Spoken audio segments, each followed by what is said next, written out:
2026년 건축계의 노벨상이라고 불리는 프리츠커상 수상자가 발표됐을 때 정말 다들 깜짝 놀랐습니다. 예상 밖의 이름이었거든요. 바로 칠레의 건축가 스밀잔 라디치. 네, 오늘 우리가 깊이 파고들 인물입니다. 생각해보세요. 하늘을 찌를 듯한 초고층 빌딩, 완벽하고 거대한 건축물이 가득한 시대잖아요. 그런데 건축계 최고의 영예가 왜 이렇게 어딘가 불안정하고 영원할 것 같지 않은 미완성처럼 보이는 건축을 하는 사람에게 돌아갔을까요? 이 질문 정말 흥미롭지 않나요? 오늘 그 답을 한번 같이 찾아보시죠. 55번째 프리츠커상 수상자로 스밀잔 라디치가 선정됐는데요. 이건 단순히 한 건축가가 상을 받았다는 의미를 넘어섭니다. 어쩌면 우리가 건축을 바라보는 관점 자체가 그 근본부터 바뀌고 있다는 아주 강력한 신호탄 같은 거예요. 라디치가 어떤 사람인지 보면 그의 건축 철학이 어디서 왔는지 짐작할 수 있습니다. 이민자의 후손이라는 배경, 그리고 아내이자 조각가인 파트너와 함께 일부러 스튜디오를 작게 운용하면서 연구에 집중해왔죠. 돈이나 명성보다는요. 특히 저 취약건축재단이라는 이름, 이걸 설립했다는 것 자체가 그의 모든 걸 말해준다고 할 수 있겠습니다. 보통 유명 건축가 하면 딱 떠오르는 스타일 있잖아요.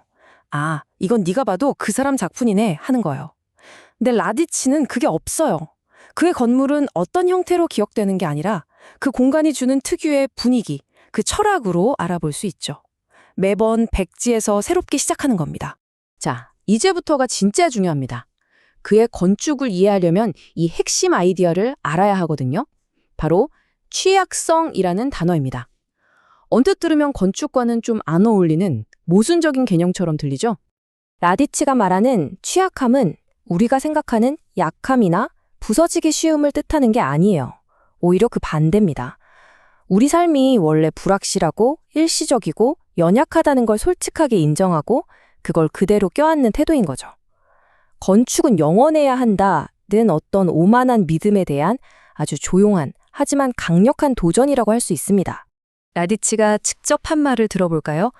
건축은 아주 크고 무거운 것과 작고 깨지기 쉬운 것 사이 그 팽팽한 긴장감 속에 있다는 겁니다.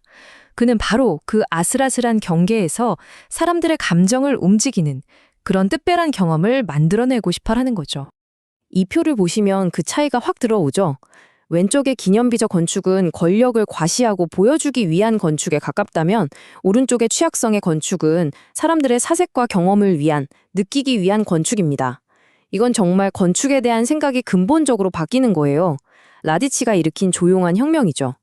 그럼 다음으로 넘어가서 이런 추상적인 생각들을 어떻게 현실의 건물로 만들어내는지 한번 볼까요? 도대체 어떻게 이런 아이디어를 구현하는 걸까요? 그 비밀은 바로 재료와 분위기를 다루는 방식에 있습니다. 여기서 진짜 핵심은 이거예요. 그는 우리가 재료에 대해 갖고 있던 고정관념을 완전히 깨버립니다. 수억 년 된 화강암 바위하고 최첨단 소재인 유리섬유에 똑같은 시적인 가치를 부여해요. 재료 자체가 하나의 이야기가 되고 공간의 분위기를 만들어내는 주인공이 되는 거죠. 첫 번째 사례로 산티아고에 있는 메스티소 레스토랑을 한번 보시죠. 이 건물은 정말 특별한데요. 라디치는 방문객들이 그냥 눈으로만 보는 게 아니라 온몸으로 중력의 긴장감을 느끼게 만들었어요. 이 레스토랑은 마치 고대 유적지 같으면서도 굉장히 현대적이에요. 무거운 콘크리트 지붕을 받치고 있는 게 최첨단 기둥이 아니라 그냥 자연에서 가져온 거대한 바위들이거든요. 저 바위랑 지붕이 만나는 부분을 보면 뭔가 아슬아슬하고 불안해 보이죠? 바로 그 느낌, 그 긴장감을 통해 인간과 자연 사이의 관계를 온 몸으로 체험하게 만드는 겁니다. 자, 이제 그의 가장 유명한 작품이죠. 런던 서펜타인 갤러리 앞에 지었던 파빌리온입니다. 이건 정말 무슨 다른 시간이나 다른 행성에서 툭 떨어진 것 같은 모습으로 당시 전 세계의 이목을 집중시켰습니다. 이 작품이야말로 그의 철학을 완벽하게 보여줍니다. 보세요. 저 가볍고 금방이라도 사라질 것 같은 반투명 껍데기. 그리고 그 아래에는 수만 년은 됐을 법한 무겁고 영원한 돌. 이 극명한 대비. 이게 바로 라디치가 말하는 긴장감이죠. 특히 밤이 되면 안에서 빛이 새어나오면서 마치 따뜻한 온기를 품은 하나의 생명체처럼 변신해요. 사람들을 안으로 끌어들이는 정서적인 안식처가 되는 거죠. 그의 철학은 단순히 재료를 어떻게 쓰느냐에 그치지 않습니다. 더 나아가서 이 세상에 건물을 짓는다는 행위 자체에 대한 윤리적인 태도로까지 확장됩니다.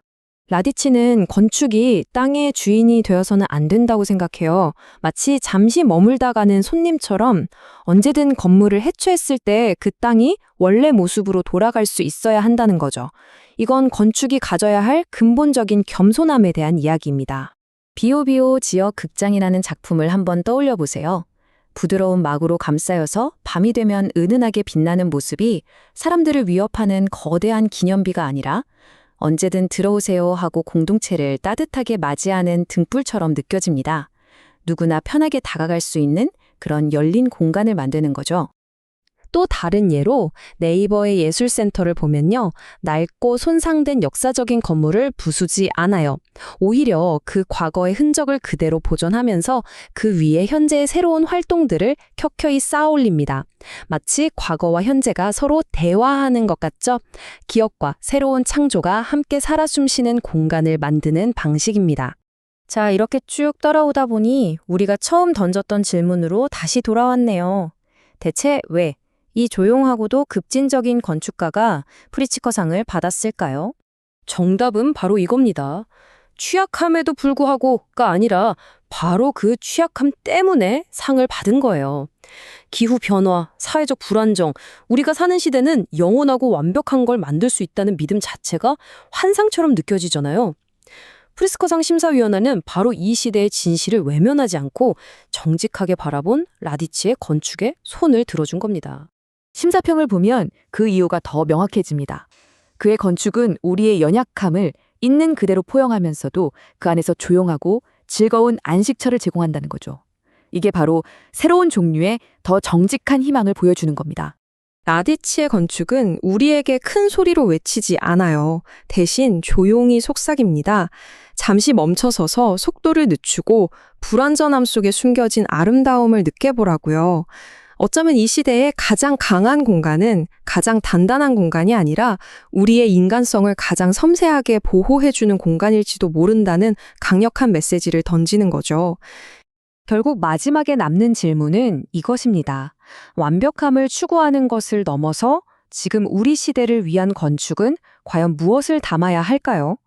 이건 단순히 건축가들만의 숙제가 아니라 우리가 앞으로 살아갈 공간에 대해 우리 모두가 함께 고민해봐야 할 스밀잔 라디치가 우리에게 던진 가장 중요한 화두가 아닐까 싶습니다.